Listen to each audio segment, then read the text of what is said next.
I was asking you, Caroline, what the situation was in the Netherlands which gave rise to your meteoric rise.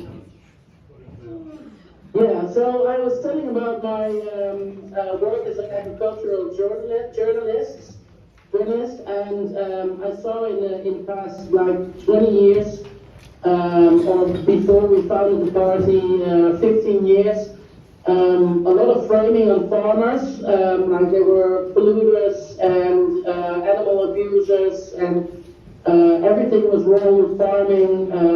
Farmers never can do something right, and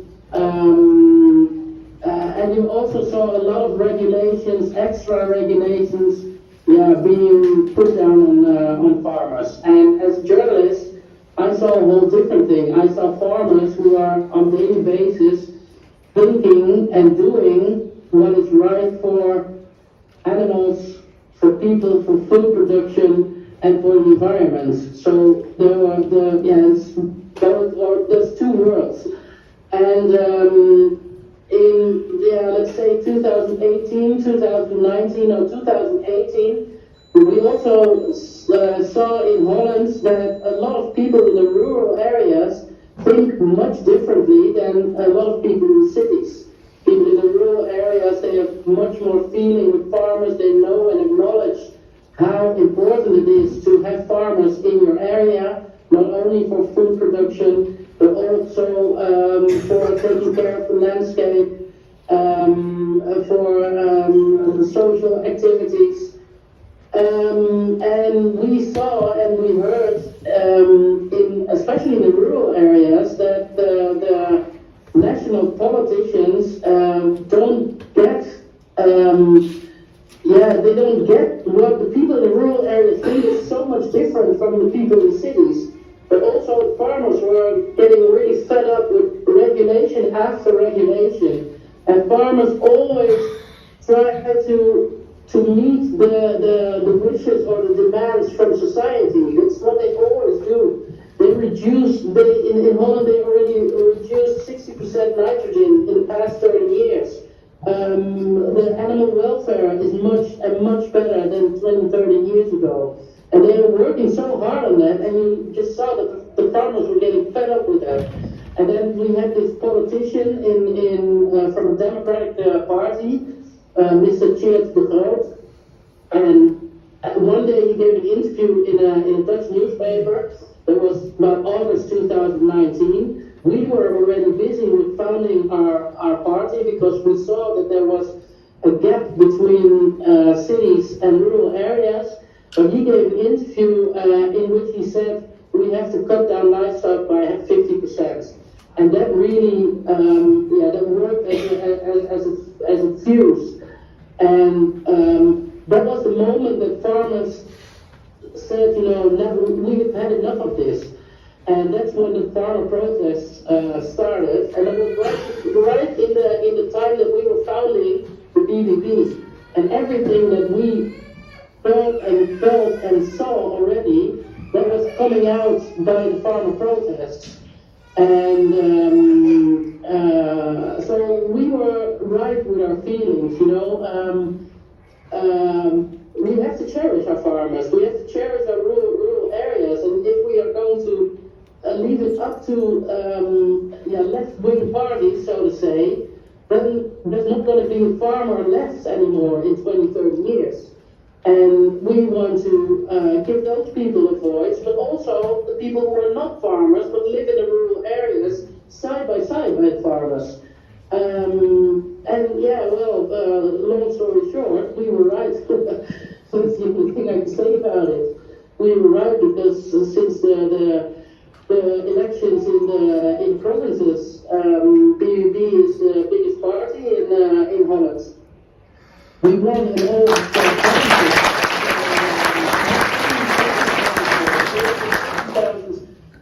farms in Holland, and the elections we got about 1 million to 1.5 million voters. So, you can make the calculation easily. Also, a lot of people in the cities, and also people, of course, in the rural areas who are not farmers, voted for us as well. And people are just fed up with all the things that are happening, all the extra regulations, the whole madness about nitrogen reduction, cut down by 74% before 2030. Our laws, our regulation, they lead to we can't build houses anymore, or hardly anymore. Festivals can't organize a festival anymore because of the nitrogen laws. It's crazy. Our whole country is in a nitrogen lockdown. And those are the things that that's what we do now and say in the House of Representatives, and a lot of people agree with that. And it is not, let me be clear on that, that is not that we don't want any reduction or that we want to keep everything the same, but you can preserve nature areas with different measures. We don't have to buy out farmers by force. And a lot of people agree on that. They think, it's time for a new sound and a new party, and of course I'm very happy with that. Can I ask you, I presume you have farmer representative organisations in the Netherlands, some of them I understand quite large. Where did they stand in this, as it were, topic, and why do you think you had to start the BBB? Because, we saw that all the farmer organizations, they really tried their best. But farmers also, they do everything. They do education. They have people on the farms to show everybody how food is being made and what you have to do before your glass of milk or your piece of meat is on the table. There's a lobby, of course, also in the EU. We give people information, but it just hasn't been enough because the politics and the policy is still more and more. So we thought if you really want to have some influence on the political agenda or on the regulations, then you need a political party right there in the House of Representatives to influence that agenda, to speak out for the people, not only the farmers, but also the people who are not farmers, but also think, what is this for crazy, what crazy policy are we dealing with? That's the only way to enter politics yourself. That's the only way that you can have a direct influence on the debates, but also on the policy. You can try to make changes in the policy. And, that turned out well because, in 2021 when we were chosen, a lot of people thought, what a ridiculous party is it, BBB, nobody knows about us. But we got this one seat, and then a lot of people asked us, what can you accomplish with one seat in the House of Representatives? You can't do anything. And my opinion was always, I can do more with one seat than with 0 seats. That's how we look at it. And we saw in the past 2 years that with one seat you can really, really make a difference. It's just how do you work with that one seat? And we did it, fairly well, I can say. And that led to the big win on March 15th here, of course. Can I ask you what your opinion is on the significance of what has happened with the BBB in the Netherlands for Ireland and for farming in the rest of Europe and indeed maybe beyond? Can you repeat the question because I didn't hear it quite well? Can I ask, what do you think the significance or implications or consequences are for farming in the rest of Europe and in particularly in Ireland in the years ahead and in the immediate future? I'm not really sure what you mean. You mean what consequences are on all the regulations or what consequences are on...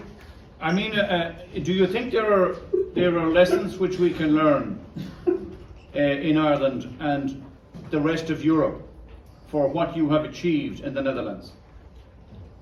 Can we learn from you?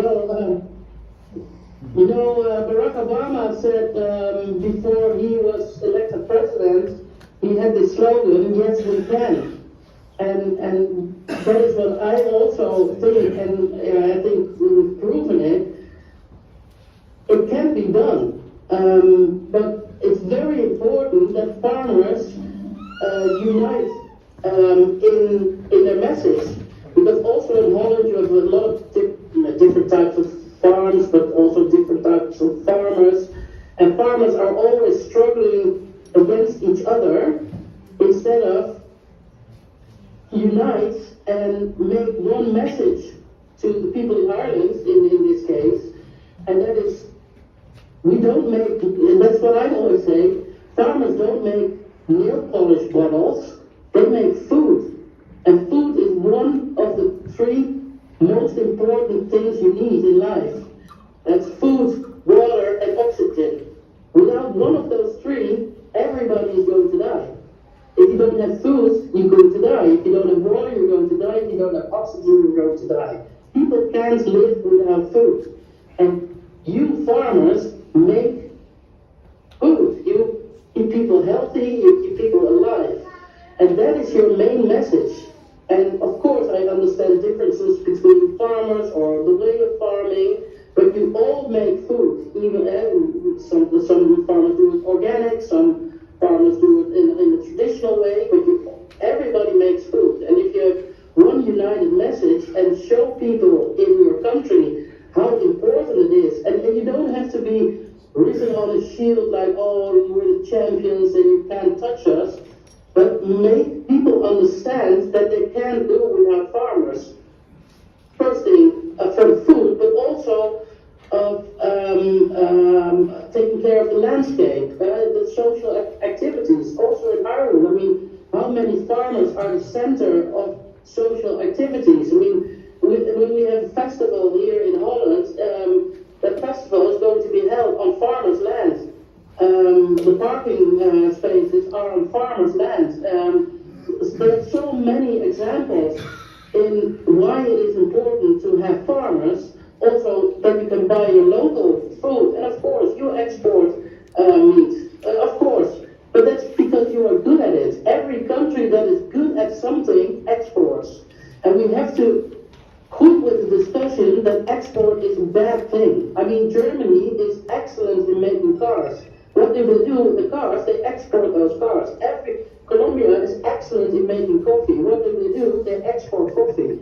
And we have to quit the discussion that export is a bad thing. And that's a story that you have to tell people who are not farmers, citizens, that if our farmers are going to disappear, and in the pace it's going in Holland, I can tell you within 20, 30 years, we won't have enough farmers anymore. Also, the jobs they provide, with economics, the money they make economically. And yeah, people have to learn that, but it's your job to tell people that without being arrogant or without telling people, you can touch us or anything. But a lot of people don't know anymore how important a food producer is. And for you in Ireland also, it's very important that you have the same message. Even though there are differences between farmers, that's not a bad thing at all. But that's the message I can give you. And please try to maybe form a political party also to influence that political agenda and to have influence on the regulations that are mostly being made by people who don't know a thing about farming. I mean, let's be honest. Thank you very much.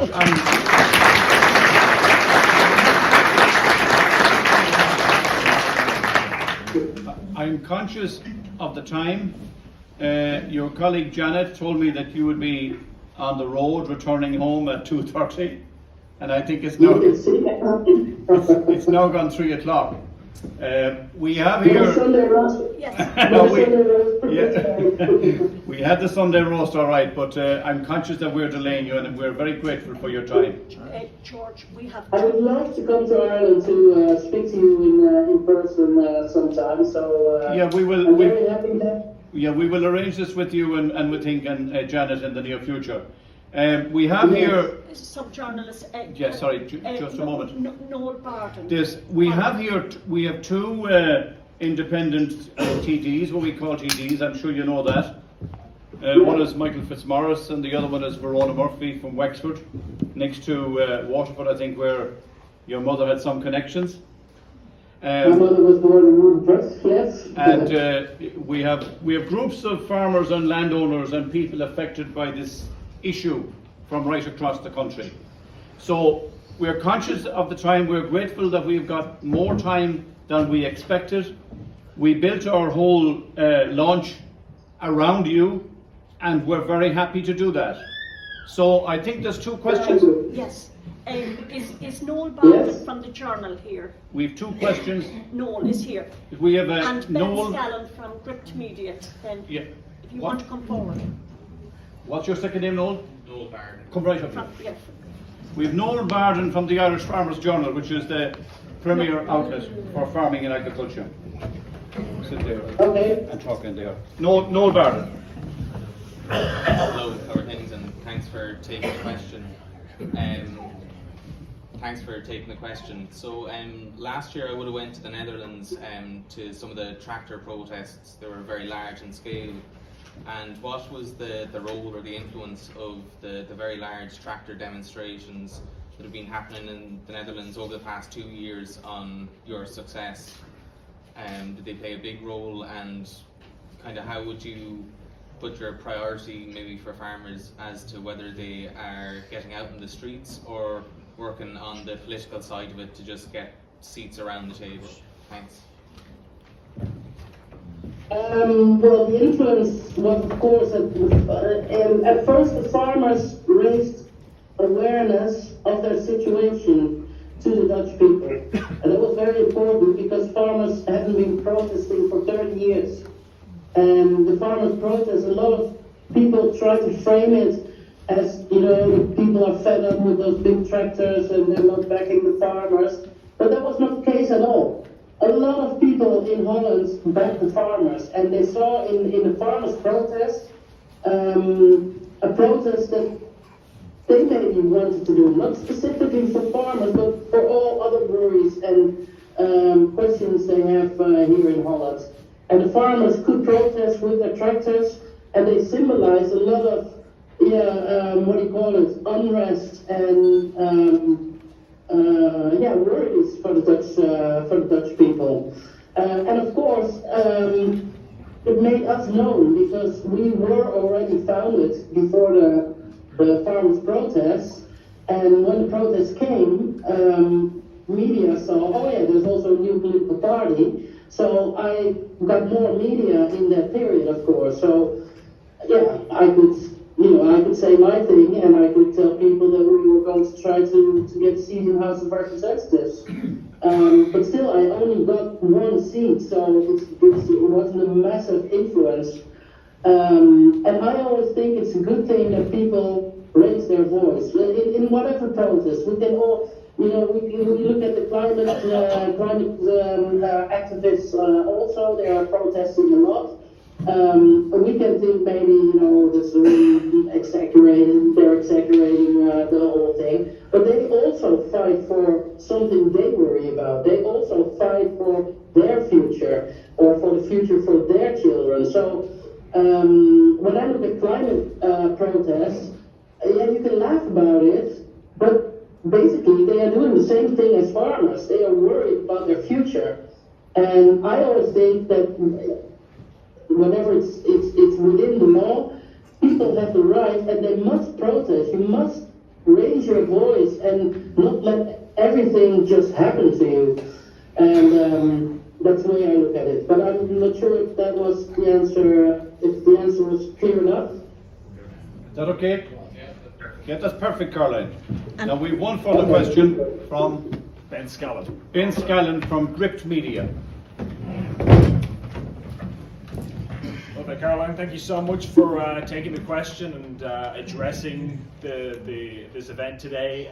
My question was, when we look at the green movement and the impact that it has on not just farming and agriculture, but fishing, which is obviously the food supply of so many countries, and then also the energy sector, where energy prices tend to be driven up by many of these green policies. Do you think that they're almost by accident inducing a crisis now to avoid a crisis in the future? So we're going to cut off so much critical infrastructure and food and energy that we need now to prevent something maybe bad happening 50 years or 100 years down the line?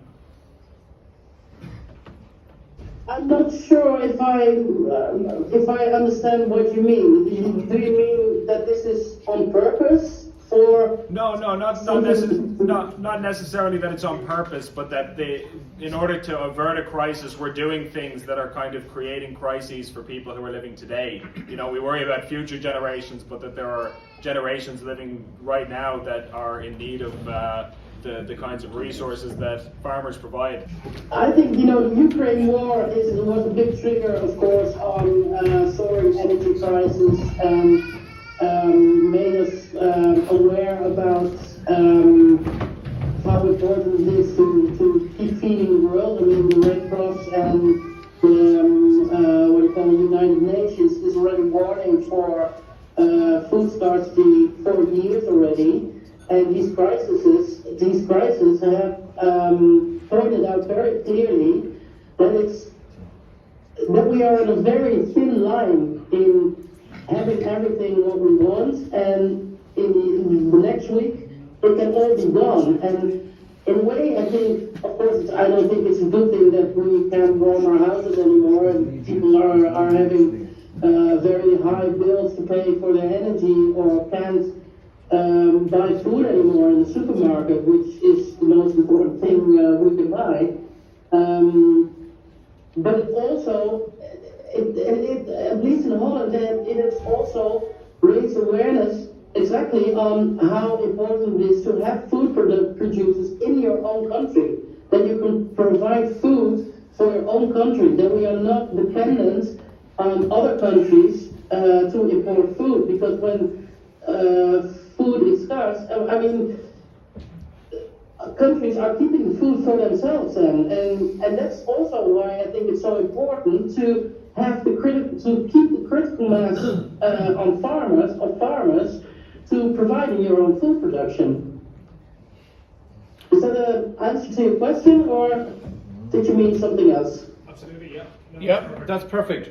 I'm watching our time. We've about something less than 8 minutes left here, Caroline. I suppose I should emphasise to you that this meeting and this activity has been very well publicised on social media for upwards of a month. It's probably no coincidence that we don't have any representative here that I'm aware of from any of the major political parties that are in government. Who we have here are two independent TDs who have been to the forefront of this question without fear or favour. Verona Murphy from Wexford has said, and Michael Fitzmaurice here just from down the road. So Very good. I will be in touch with Janet in relation to organising our next meeting with you, and hopefully yourself and Henk and maybe somebody else will come here. We'd be very glad to welcome you. Turn the camera around Yes, here, George. I look forward to that. Yeah. Maybe turn it around so she can see the crowd. And keep up the good work. And I want to say Okay. I would like to say one last thing. I just want to turn around the camera here so that you can you see the crowd. A little bit more lower. Yeah. We'll all Yeah, do. now I can see people. Hi, everybody.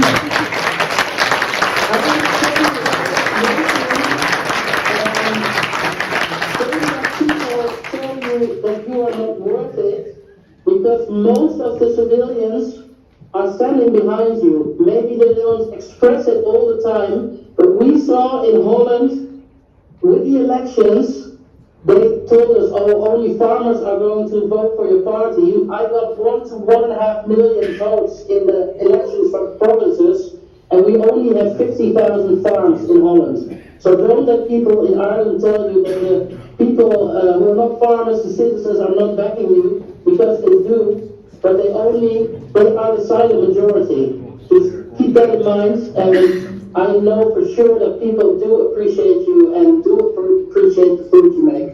Well, So,